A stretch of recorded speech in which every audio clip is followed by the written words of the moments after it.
Okay, I want to go over the Euro Australian dollar on a 15-minute time frame here. I will be honest, I was lazy and I overslept.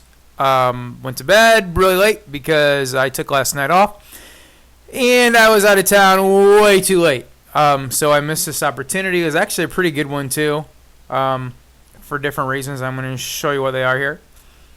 The only problem I saw with this, I didn't see a lot of other support below it. I like to get into trades that have multiple levels of support in case the market makers do a stop run and I can add to my position once or twice. So, the Euro odd, here we go. 15-minute time frame. First of all, I'm looking for an oversold, overbought condition, which would be right here. At this low, 51.73. You're going to notice we were 1, 2, 3, 4, 5, 6 grid bars away. That is a max move, and it needed to retrace. So that's your first thing. You have that going on. You're oversold down here. You have the S2 pivot level for the day, and then you also have this pivot over here. So everything is in pretty good alignment for the trade. If you go up to the 30-minute time frame, you're going to notice that it acted as support as kind of a small double bottom over here. So you had a pretty good reaction off of that level before. Another good reaction over here off of that. Go into the hourly time frame, though. One thing, a word of caution here is this move, these bounces on the hourly, is not very significant. And for that reason, if this thing does not get a little steam in its engine and take off, it's going to collapse pretty seriously here in the next couple days. So it's going to be interesting to see what happens here. I have a hunch that it may want to go up, though. The euro dollar is at major support on the daily. We are coming into some pretty big areas here.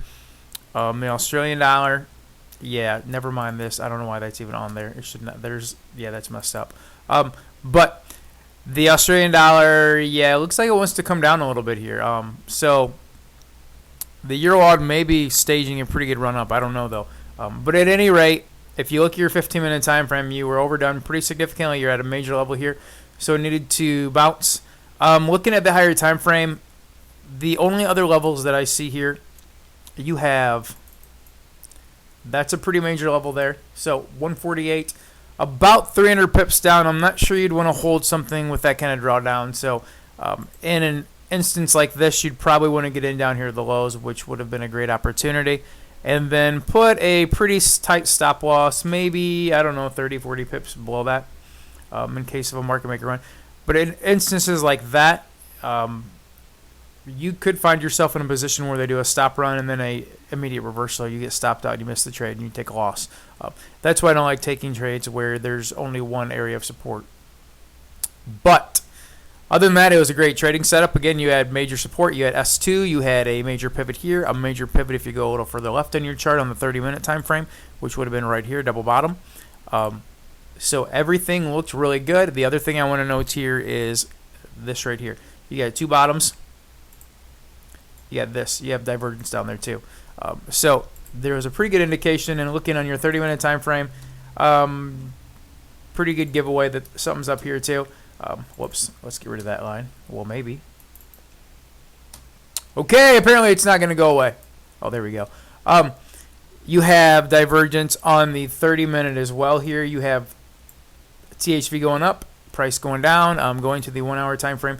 You're also going to notice that you're pretty overextended down here, and we did turn green on the 1 hour time frame.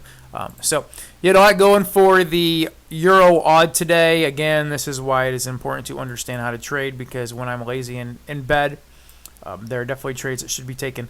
That happened at 18:15, which would have been 11:15 a.m. Eastern Standard Time, which would have been the trading time. So great opportunity if you were not in bed. But anyway, and virtually no drawdown on that whatsoever because you hit the S2 level perfectly and bounced. So the low right there was $1.51.91. Is that right? No, that's not right.